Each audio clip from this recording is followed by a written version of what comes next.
الحمد لله الذي هدانا لخير الأديان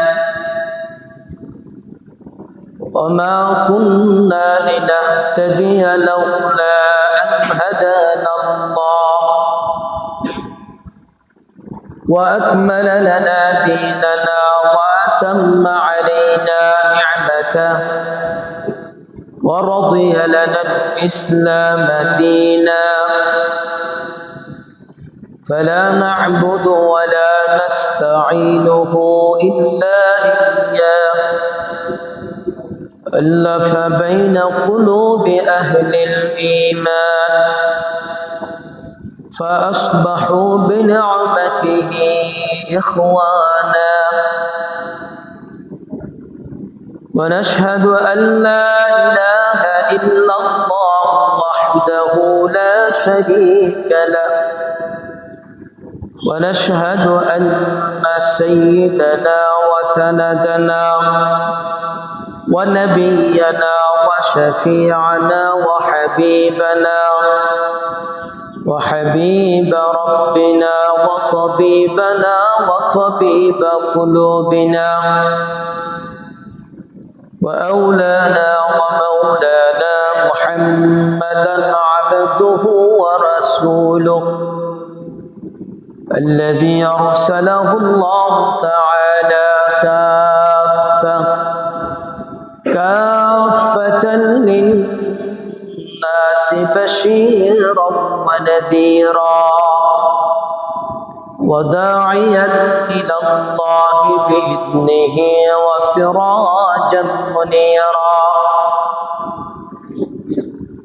أما بعد فأعوذ بالله من الشيطان الرجيم بسم الله الرحمن الرحيم يا معشر الجن والإنس إن استطعتم أن تنفذوا من أقطار السماوات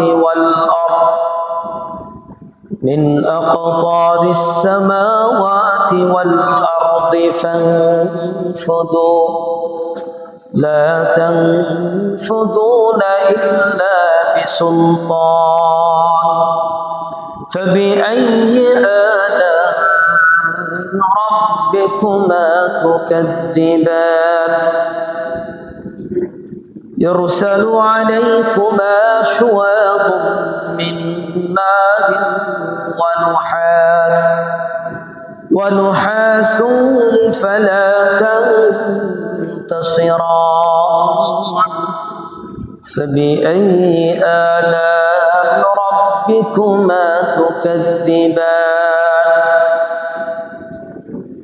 فإذا انشقت السماء فكانت وردة كالدهان فبأي آلاء ربكما تكذبان صدق الله مولانا العظيم وصدق رسوله النبي الكريم ونحن على ذلك من الشاهدين والشاكرين والذاكرين والحمد لله رب العالمين سبحانك لا علم لنا إلا ما علمتنا إنك أنت العليم الحكيم شكر الدور الشريف اللهم صل على محمد وعلى آل محمد كما صليت على إبراهيم وعلى آل إبراهيم إنك حميد مجيد اللهم بارك على محمد وعلى آل محمد كما باركت على إبراهيم وعلى آل إبراهيم إنك حميد مجيد صدقت يا رب العالمين উপস্থিত ইমানি ভাইরা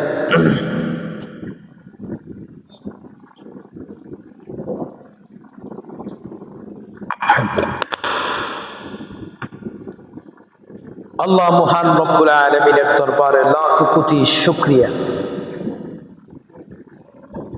প্রতি সপ্তাহের ন্যায় আল্লাহ রব্বুল ইজ্জত আমাদেরকে তার পবিত্র কালামুল্লাহর পবিত্র আলোচনা শুনবার জন্য তার মহান পবিত্র ঘর মসজিদে আমাদেরকে বসার সুযোগ করে দিয়েছেন, তৌফিক দান করেছেন। এই জন্য সকলেই হৃদয়ের গভীর থেকে কালিমাতান শুকরিয়া দেখেন আলহামদুলিল্লাহ।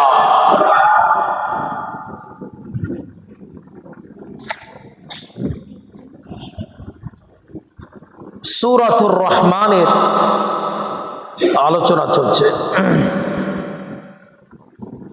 সূরাতুর রহমানের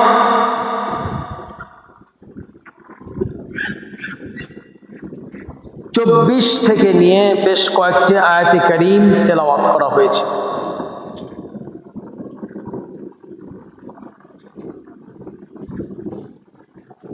এই আয়াতে কারীমের কিছু কথা আলোচনা আগে হয়েছিল।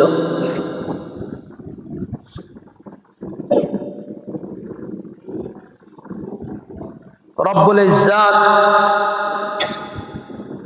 জিন এবং মানব জাতিকে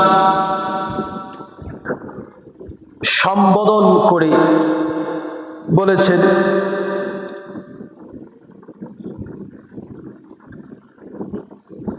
যে আমার বিধিবিধান তথা দিন ইসলাম যদি পালন করতে, দিন ইসলাম যদি ভালো না লাগে,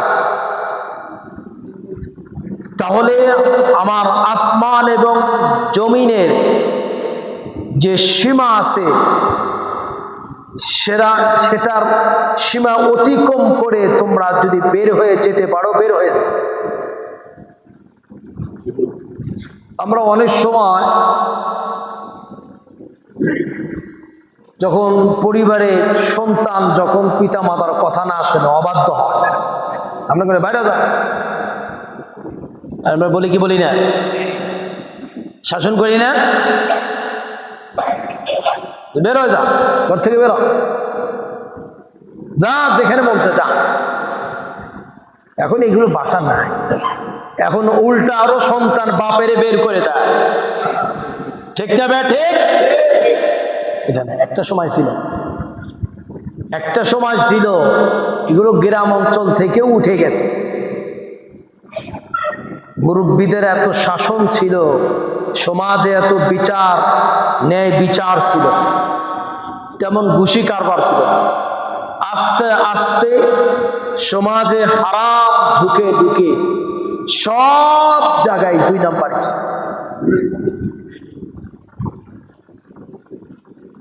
পিতা সন্তান বিচারের ক্ষেত্রেও 2 নাম্বারই করা, ন্যায় বিচার হয়। অথচ এমনও আমরা দেখেছি আমাদের এই বয়সে যে কোনো সন্তান যদি মা বাবার অবাধ্য বা কোনো ধরনের খারাপ আচরণ করত, তো বংশের একজন মুরব্বী, 2-4 জন মুরব্বী থাকে, ঠিক কিনা, তারা সালিশে বসত, কি হয়েছে শুনতো। বিশেষ করে কোন সন্তান মা বাবার অন্যায় থাকুক বা নাই থাকুক, এটা আল্লাহর কাছে জবাব দেয়। কিন্তু কোন সন্তান যদি পিতা মাতার সাথে যদি খারাপ আচরণ করতো, আমরা দেখতাম কোনো কথা নেই, আগে আচ্ছা মতো লাঠি দিয়ে অথবা জুতা পিটা করতো, তারপরে কথাবার্তা শুনতো।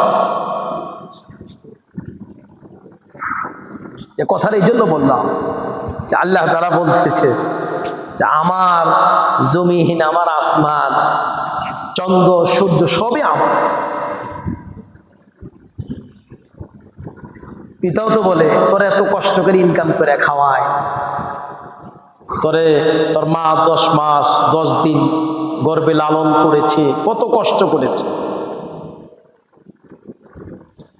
যারা সন্তানের বাবা হয়েছেন তারাই একমাত্র বলতে পারবেন সন্তান প্রাপ্ত বয়স্ক হওয়া পর্যন্ত লালন পালন করা কতটুকু কষ্ট, একমাত্র তারাই। এরপরে যখন সন্তান যদি কথা না আসে যে তোর এত কষ্ট করে চাকরি করে সেই ব্যবসা বাণিজ্য নিজের রক্তরে গাম জড়ায় খাওয়ায়, কথা শোনো বাইর, তা আল্লাহ কত মায়া।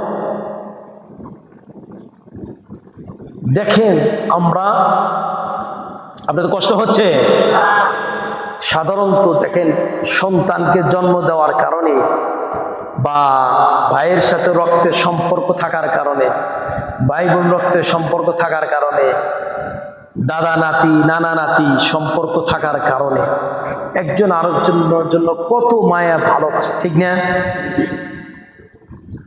অথচ রাসূলুল্লাহ সাল্লাল্লাহু আলাইহি ওয়াসাল্লামের হাদিস, আল্লাহ পাক তার মায়া থেকে মাত্র 1% মায়া গোটা পৃথিবীর সমস্ত সৃষ্টির মাঝে আল্লাহ বন্টন করে দিয়েছেন, তাতেই একজন আরেকজনের জন্য কত পাগল। আর বাকি 99 মায়া দয়া আল্লাহ রেখে দিয়েছেন আসরে ভাই, সুবহানাল্লাহ, বাড়ি যা কই।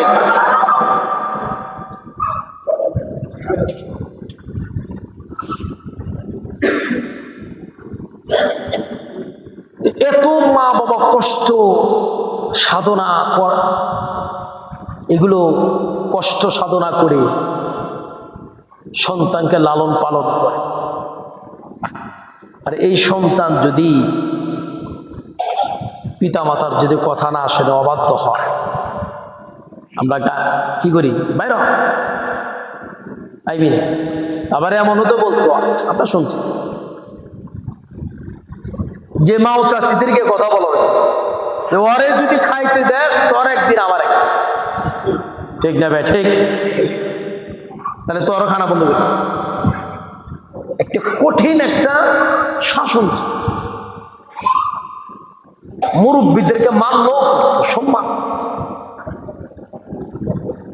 আর এখন সম্পূর্ণ বিপরীত, অহরহর বিভিন্ন পত্র পত্রিকা মিডিয়াতে এগুলো নিউজ পাওয়া যায়। নিজের জন্ম দেওয়া সন্তান নিজের মা বাবার জবাই করে।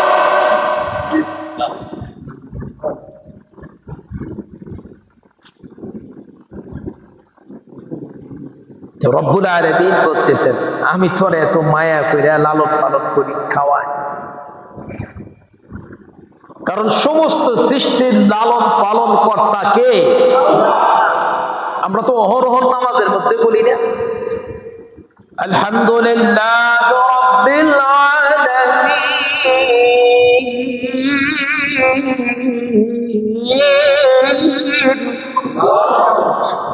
আমরা সবসময় বলি, ঠিক কিনা? এমন কোন নামাজ আছে যে নামাজে সূরা ফাতিহা বলতে হয় না? আছে। প্রত্যেক নামাজে হাত বেঁধেই বলি আলহামদুলিল্লাহ রাব্বিল আলামিন, সকল প্রশংসা কার জন্য? আবার আল্লাহর পরিচয় ধরে দিছে, আল্লাহ তিনি কে? রব্বিল আলামিন, যিনি বিশ্ব জগৎ সমূহের রব, বিশ্ব জগৎ সমূহের রব, পালন কর্তা, সৃষ্টিকর্তা, যিনি সব কিছু করেন তিনি কে? আরে মা বাবা তো শুধু মা বাবার মিলনের মাধ্যমে আমি আপনি দুনিয়াতে এসেছি। যিনি রব, মা বাবার গর্ভে 10 মাস 10 দিন রক্ত সমস্ত ভেদাভেদ, সমস্ত ভেদকে সবকিছু ভেদকে পার করে মায়ের গর্ভে যিনি রিজিক পৌঁছেছেন, খাবার দিয়েছেন, তিনি কে? তিনি হলো রব। এই রবই বলতেছেন বাইরে যা, আমার মানুষ না, আমার নিয়ামত হরর গাছ, আমার বর্ডার থেকে সীমানা থেকে বাইর হয়ে যা।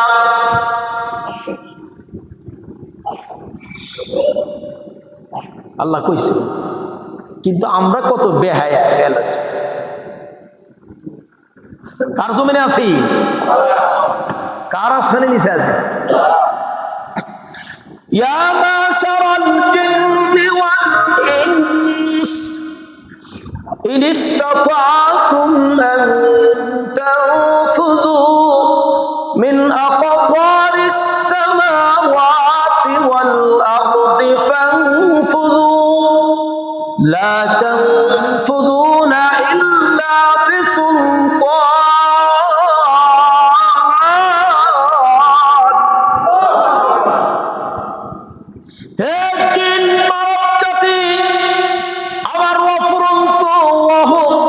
অসংখ্য অগণিত নিয়ামতের মধ্যে 24টা ঘন্টায় নিমজ্জিত থাকো, এত নাফরমানি করো, এত অবাধ্য হও, 1 সেকেন্ডের জন্য আমি কোন নিয়ামত তোমার জন্য বন্ধ রেখেছি? এত গুনাহ করি, এত পাপ করি। আজকে দেখা যায় আমাদের গুনার কারণে জিনিসের দাম বেড়েছে, মানুষের দাম কমেছে। আমাদের হাতের কামাই, ঠিক না ব্যাঠে? একটা সময় কি মূল্য আসলো, এগুলো আপনাদের কষ্ট হচ্ছে? আপনারা তো মুরব্বী আছেন, এই মুরব্বী আছেন, আমার দেশে আছে। আগে জিনিসের দামও কম ছিল, কি স্বাদ আছে, দামও বেশি, স্বাদ নাই। সমাজে যখন গুনাহ নাফরমানি আল্লাহ হতে থাকে, তখন সমাজে কোনো কিছুতে বরকত থাকে না, ঠিক না ঠিক? সব জায়গায় বাটবাড়ি, নাফরমানি, সিটারি, প্রতারণা। একটা সময় তো মানুষ আমরা দেখছি 70-80 টাকা কেজি, মানে উদাহরণস্বরূপ 70-80 টাকা কেজি গরু গোশত দেখছি। ওই সময় এমন গ্রাম ছিল, কোন বাড়িতে গরু গোশত পাকাইলে 14 বাড়ি গ্রাম পেয়ে যেত। আর এখন 750 টাকা কেজি গরু গোশত নিজের ঘরে রান্না করলে বোঝাও কোনো কায়দা নেই। এমন সময় ছিল, এখন ইলিশ মাছ এমন আছে, বড় সাইজের ইলিশ 3000 টাকার কেজিরও আছে না নাই? কিন্তু কোনো খবর। আর একটা সময় ইলিশ মাছের দাম কম ছিল, এমন গ্রাম ছিল যে পাতিন 14 বার ধুইলেও গ্রাম যেত না, ঠিক কিনা?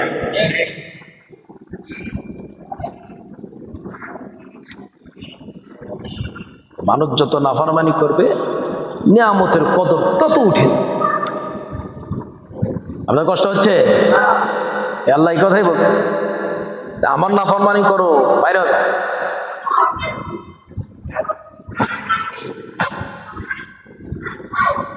এরপরে আমরা বেহারম, বেশরম, বেহায়া, নির্লজ্জ। আমরা সবচেয়ে নির্লজ্জ প্রাণী হলো কুকুর। সবচেয়ে নির্লজ্জ প্রাণী কি? দেখেন, আল্লাহ তাআলা প্রতিটা সৃষ্টির মধ্যে হিকমত আছে। এটা যারা জ্ঞানী তারা বোঝে। এগুলো আমরা বিভিন্ন কিতাবাদি রিসার্চ করে, পড়াশোনা করে তথ্য পাই। দেখেন, ছাগল দেখছেন না? ছাগলের লেজ কত বড়, ছোট। কুত্তার লেজ, কুকুরের লেজ অনেক বড়। ছাগলের লেজ এত ছোট হওয়া সত্ত্বেও দেখবেন ছাগল তার লজ্জা স্থান ঢাকার চেষ্টা করে। মানে আল্লাহ তাআলা তাকে লজ্জা স্থান ঢাকার জন্য যতটুকু আল্লাহ দিছে সমর্থ, সেটা দিয়েই বকরি ছাগল নিজের লজ্জাস্থান ঢাকার চেষ্টা করে, আর পক্ষান্তরে কুকুর বিশাল লেজ, কিন্তু এর পরেও এত বড় লজ্জাস্থান ঢাকার জন্য আল্লাহ যন্ত্র দিছেন, এরপরেও সে কিন্তু লজ্জাস্থান না ডেকে আরো দৌড়ানি করে বেকা করে রাখে। ঠিক না বে ঠিক? আমি অসত্য বলতেছি?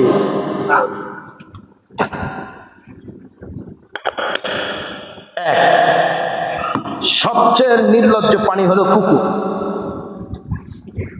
এরপরে দেখবেন রাস্তাঘাটে কুকুর আকাম উকাম করে, রাস্তায় মানুষ চলাফেরা করে, ওর কোনো চোখে কোনো লজ্জা আছে? নাই। সবচেয়ে বেহায়া প্রাণী, নির্লজ্জ প্রাণী হলো কুকুর। কিন্তু ইমাম গাজ্জালী রহমাতুল্লাহ আলাইহি অনেক বড় বুজুর্গ ছিলেন, তিনি তার কিতাবে লিখছেন কুকুরের অনেকগুলো ভালো গুণ আছে তার মধ্যে। এই ভালো গুণ যদি মানুষের মধ্যে হতো বা মানুষ অর্জন করতে পারত, মানুষ আল্লাহর ওলি হয়ে যেত। এক নাম্বার হলো, খেয়াল করুন, কুকুর একবার যার খায় তার সাথে কোনোদিনই নিমক হারামি করে। বিশেষ করে যারা 2-4 জন বা অনেকে থাকতে পারে বাড়িতে কুকুর লালন পালন করে, বিশেষ করে বা গ্রাম অঞ্চলে আছে, শহরে কিছু কিছু বাড়িতে আছে যারা কুকুর লালন পালন করে, ওই মালিকের যত পরিবারের সদস্য আছে প্রত্যেককে সে অত্যন্ত কৌশলে সিকিউরিটি দেয়। যেমন বহিরাগত কেউ আসলে সে ঘেউ ঘেউ করে, আছে না কেউ আসে, ঠিক না ভাই? ঠিক। আর কোশ্চেন কালেও তার মালিকের পরিবারে কারো সাথে কামড়া কামড়ি, মানে যতক্ষণ পর্যন্ত কুকুর সুস্থ থাকে। কুকুর আবার যদি কান্দি মাছের পাগল এর ভিন্ন জিনিস, কিন্তু কুকুর সুস্থ যতক্ষণ থাকে ওই প্রাণী হিসেবে, ততক্ষণ পর্যন্ত মালিকের সাথে নিমক হারামি করে। আচ্ছা বলে, আল্লাহ কোরআনের মধ্যে বলছে আমার কথা,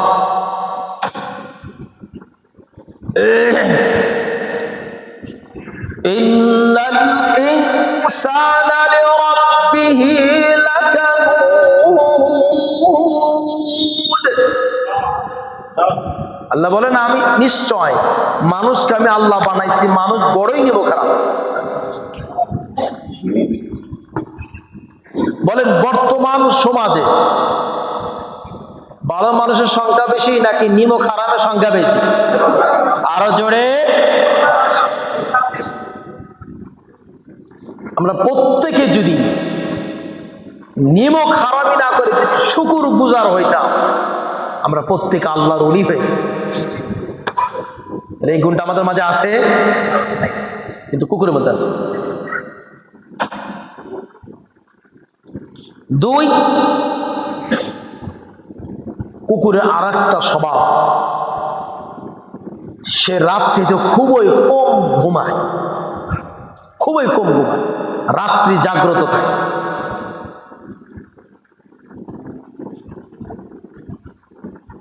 এর মানে হলো কুকুর যে মালিকের খাবার খেয়েছে মালিকের জন্য, সে ঘুমায় না যে আমার মালিক কোথায় গিয়েছে, যতক্ষণ পর্যন্ত আমার মালিক তার ঘরে না ঢুকবে আমি তার জন্য পাহারা দিতে থাকবো, তার সেফের জন্যে।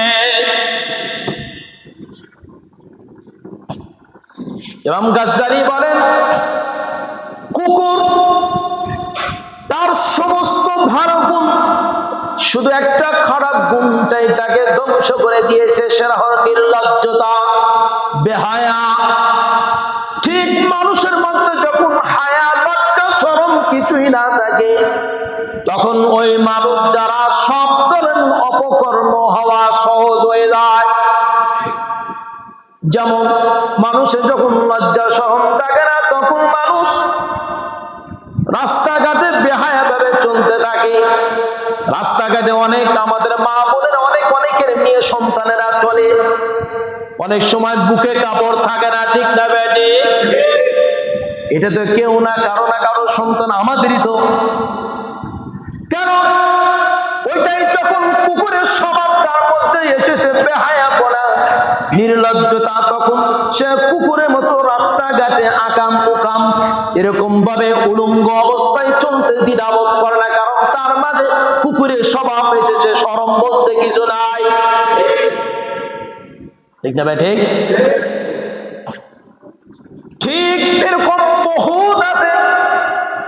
বিভিন্ন কলেজ ভার্সিটি এগুলো অঞ্চলে দেখেন, গার্লফ্রেন্ড বয়ফ্রেন্ড এই সেই,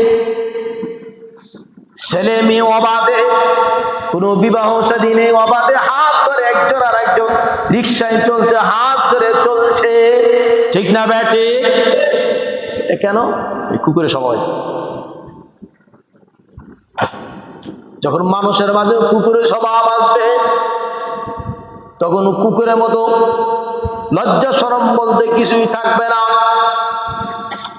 কারণ আল্লাহ তোমাকে এত সুন্দর দেহ দান করেছে, ও মামুন, তোমাকে এত সুন্দর দান করেছে, এটা কোনো পাবলিক সিটির জন্য আল্লাহ দেয় নাই।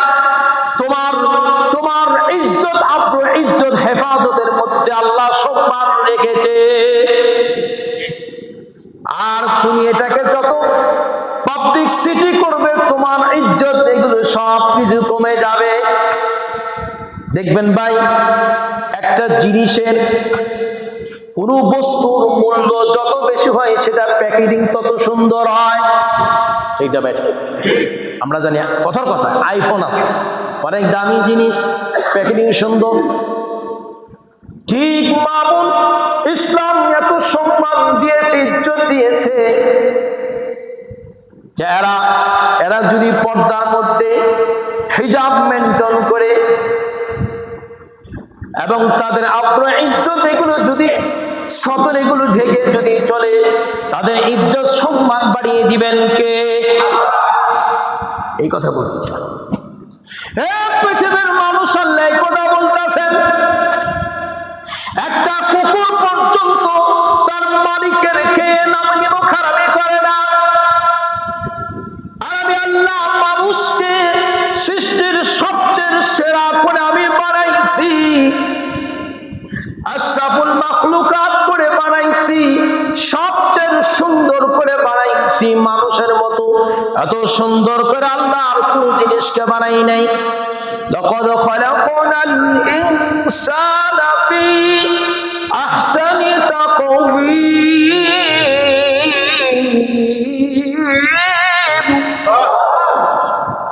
আমি আল্লাহ মানুষকে সবচেয়ে সুন্দর করে বানাইছি। ওয়ালাকাদ কাররামনা বানি আদম وحملناهم في البر والبحر ورزقناهم من الطيبات وفضلناهم على كثير ممن خلقنا تفضيلا। আদম সন্তানদেরকে এত সম্মানিত করেছেন কে? আল্লাহ কথাই বলতেছেন, ও জিন মানব জাতি, আমার অহরহ নিয়ামতের মধ্যে থেকে যদি আমার বিধিবিধান, আমার হুকুম, আমার ইবাদত বন্দেগী করতে যদি ভালো না লাগে, বের হয়ে যা। কে বলছে? আল্লাহ।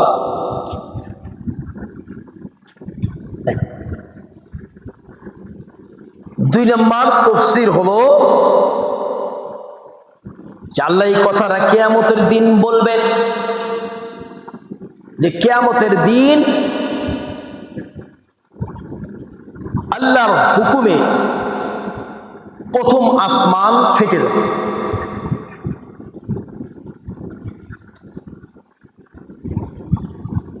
এরপরে ফেরেশতারা আসমানের প্রান্ত সমূহে তারা থাকবে। আবার আল্লাহর হুকুমে ফেরেশতারা অবতরণ করবে।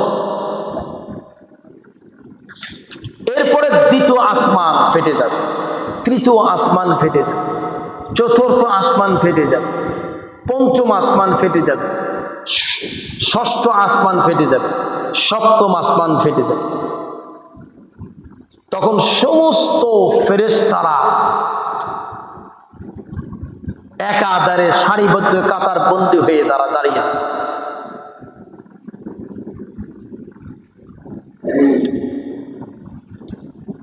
এরপরে উচ্চ মর্যাদা সম্পূর্ণ ফেরেশতার অবতরণ।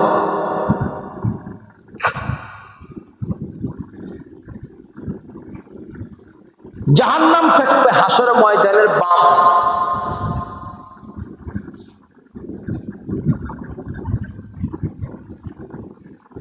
মানুষ জাহান্নামকে দেখে পলায়ন করার অর্থাৎ ভাগতে থাকবে, জাহান্নাম দেখে পালাইতে থাকবে। তখন দেখবে চতুর্দিকে সমস্ত ফেরেশতা পুরা বিশ্ববাসীকে ঘেরাও করে ফেলেছে। তখন দেখবে পালাইবার কোনো জায়গা নাই, বাধ্য হয়ে আবার যেখান থেকে রওনা হয়েছিল সেখানে আবার ফিরেছে। কোথায় যাবে? দুই নাম্বার তাফসীর এই কথা বলছে জিন মানব জাতি মনে করছে দুনিয়া থেকে বিদায় নেওয়ার পরে কোথায় যাবা, কোথায় যাবা? আসমান জমিন এই বর্ডার থেকে কই যাবা, কোথায় পালাবা? আল্লাহ তাআলা এই কথাটাই সূরা ফজরের মধ্যে বলছে, ওয়াজাআ রাব্বুকা ওয়াল মালাকু সাফফান সাফফা। ওগো নবীজি, যখন আসমান ফেটে যাবে, হাসর ময়দান কায়েম হবে, আপনার রব শুভাগমন করবেন, ফেরেশতারা কাতারে কাতারে দাঁড়িয়ে যাবে, কাতার বন্দী হয়ে যাবে ফেরেশতা। ওয়াজিআ ইয়াওমাইযিন বিজাহান্নাম, আবার নবীজি জাহান্নামকে হাজির করা হবে। আব্দুল্লাহ ইবনে মাসউদ রাদিয়াল্লাহু তাআলা আনহু থেকে বর্ণিত, বিশ্বনবী জনাবে মুহাম্মদুর রাসূলুল্লাহ সাল্লাল্লাহু আলাইহি সাল্লাম নবীজির সাথ ঘোষণা ফরমায়েছেন, জাহান্নামের ৭০,০০০ রশি হবে, জাহান্নামের ৭০,০০০ লাগাম হবে। কত হাজার? প্রত্যেক লাগামকে ৭০,০০০ ফেরেশতা টেনে আনবে।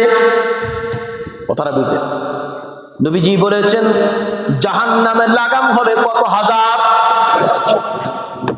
আর প্রত্যেক লাগামকে টেনে আনবে কত হাজার ফেরেশতা? ৭০,০০০। চিন্তা করছেন? আল্লাহ নবী ফরমান, ফেরেশতাদের হাত থেকে লাগাম ছুটে যাবে, সঙ্গে সঙ্গে ফেরেশতা আবার উঠায় ফেলবে। নবীজি বলেন, ফেরেশতা যদি জাহান্নামের লাগাম যদি না উঠাইতো, তাহলে এই জাহান্নাম সব কিছু ধ্বংস জ্বালিয়ে করে সারখার করে দিত। কিয়ামতের দিন জিন মানব জাতি জাহান্নামকে দেখার পর তখন পালানোর চেষ্টা করবে, পালানোর জন্য বিভিন্ন জায়গায় দৌড়াদৌড়ি করবে, ডানে যাবে, বামে যাবে, সামনে যাবে, পিছনে যাবে, সব জায়গায় আল্লাহর বাহিনী ফেরেশতা রয়েছে। সুবহানাল্লাহ।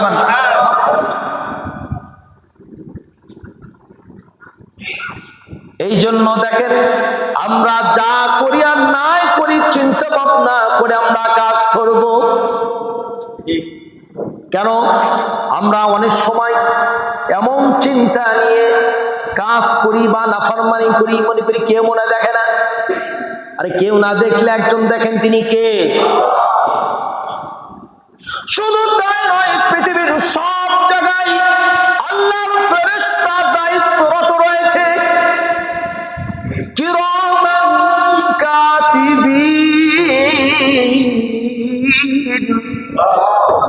আমরা সবাই তো জানি, ঠিক কিনা? সবসময় লিখতেছে কে কি করেন, আমলনামা আছে, কোরআনের কথা।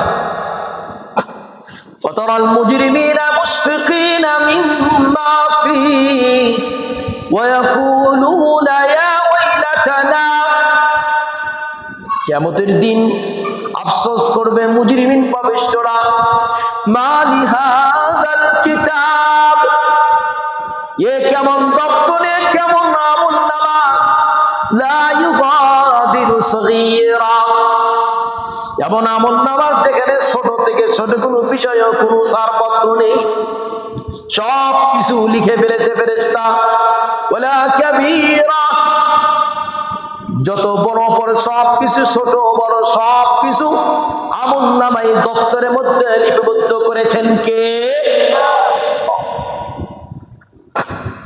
ঠিক হাসরের ময়দানে জিন মানব জাতি জাহান্নাম দেখে পালাইতে থাকবে, কিন্তু কোন জায়গায় দেখবে সব জায়গায় ফেরেশতা। আল্লাহ বলেছেন, হে জিন মানব জাতি, আমার নিয়ামত খেয়ে, আমার সব কিছু ভোগ করে আমার বিধান ইবাদত করতে ভালো লাগে না, কে আমার আসমান জমিনের সীমা অতিক্রম করে বের হয়ে যা, কই যাবি যা, কিন্তু কোথায় কি যাওয়ার কোন জায়গা আছে?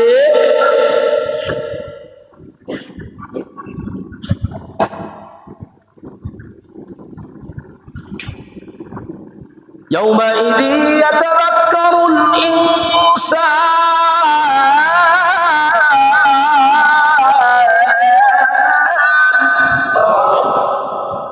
সেদিন মানুষ সত্য উপলব্ধি করতে পারবে। এই দুনিয়ার মধ্যে যুগ যুগ ধরে নবী রাসূলগণ আগমন করেছে, প্রত্যেকেই সত্যের বাণী মানুষকে পৌঁছাইছে, ঠিক কিনা? যুগ যুগ ধরে উলামায়ে কেরাম, পীর মাশায়েখ, আউলিয়া কেরাম মানুষকে সত্য দিন ইসলামের দিকে আহ্বান করেছে, ঠিক কিনা? তখন বুঝবে সত্য মানুষ। কিন্তু আল্লাহ বলে এখন বুঝতে লাভ নেই, ওয়া আন্না লাহুয যিকরা, আল্লাহ বলে এখন আফসোস করে কোনো কাজে আসবে না, কোনো কাজে আসবে না, বলবে রব্বানা আখরিজনা মিনহা, অন্যায়তে বলে জাহান্নামীরা বলবে আল্লাহ জাহান্নাম থেকে বের করে দাও, ফাইন উদনা, আর নাফরমানি করতাম না, দুনিয়াতে গিয়ে আর অন্যায় করতাম না, একবার পাঠায় দাও। যদি অন্যায় করি ফাইন দাও, ফাইন উদনা ফাইন্না যালিমুন, তখন অত্যাচারী হব আমি। قال اخسئوا فيها ولا تكلمون, আল্লাহ বলবে চুপ, আর এই ব্যাপারে কোনো আর কথা বলবে না। তোমার জীবনে আমি 60-70 জৈবন এগুলিকে আমি তোমাকে দেই নাই, তখন তুমি কি একবারও কি চিন্তা করে সঠিক পথে আসলা না?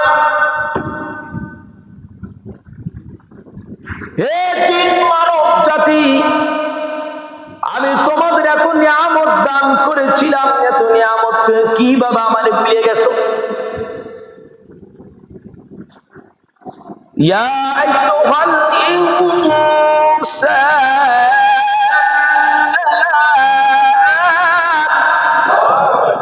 মা গররাকা বিরাব্বিকাল কারীম, এ মানুষ, তোমার রব থেকে তোমারে কোন জিনিস তোমারে দূরে সরায় দিল? কে তোমারে রব থেকে দূরে সরায় দিল? যে রব তোমার সব কিছু দায়িত্ব নিয়েছে, তিনি কেমন রব? অনেক সময় আমরা এমন অন্ধকারের মধ্যে দরজা বন্ধ করে কিন্তু অনেক সময় নাফরমানি করি,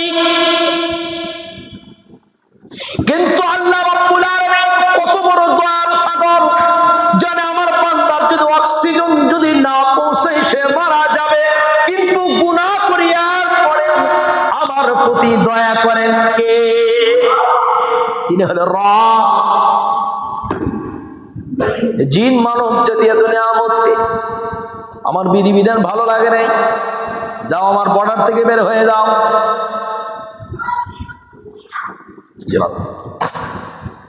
এই কথাই বলতে আল্লাহ তাআলা এগুলো তো আমাদের সতর্ক করেছেন। সতর্ক করাও এটা ভালো, ঠিক না? এটা নিয়ামত। কাউকে যদি কেউ সতর্ক করে যে ভাই এই পথে চলো না, এটা আমার জন্য ভালো না। আর যিনি মহান আখিরাতের ব্যাপারে সতর্ক করেছেন, এর চেয়ে কল্যাণকামী এই রব থেকে আর কে হতে পারে? যে দেখো সেখানে পালানোর কোনো জায়গা থাকে, এই জন্য পরকালে জীবনের জন্য সতর্ক হয়ে যাও। কিভাবে হিসাব দিবে? فبأي آلاء ربكما تكذبان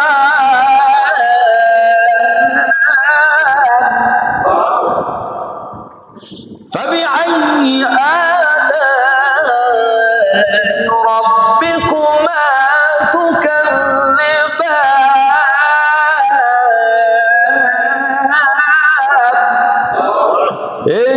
মানব জাতি তোমরা আবার কোন কোন নিয়ামতকে অস্বীকার করবে? আল্লাহ এত নিয়ামত দিয়েছেন যে কোনটাই অস্বীকার করা যাবে? আমি আপনার জীবনে প্রত্যেকের লাইফে জীবনে আল্লাহর কুদরতি দেওয়া কত কোটি লাখ গ্লাস পানি খেয়েছি হিসাব দিতে পারবো? কত শ্বাস নিঃশ্বাস নিয়েছি, অক্সিজেন দিয়েছেন কে? হিসাব দিতে পারবো? হে জিন মানব জাতি, অফুরন্ত আমার নিয়ামত পেয়ে তোমরা আমার কোন কোন নিয়ামতকে অস্বীকার করবে? রাত তোমার কোন নিয়ামতকে অস্বীকার করি না, কারণ সকল যাবতীয় সকল প্রশংসার একমাত্র হকদার মালিক কে? আল্লাহ তাআলা আমাদের সকল সত্য পথে আল্লাহ পাকের অফুরন্ত নিয়ামত ভোগ করে শুকরগুজার বান্দা হওয়ার তৌফিক দান করুন। দরুদ শরীফ পড়ুন। আল্লাহুম্মা সাল্লি আলা মুহাম্মাদ ওয়া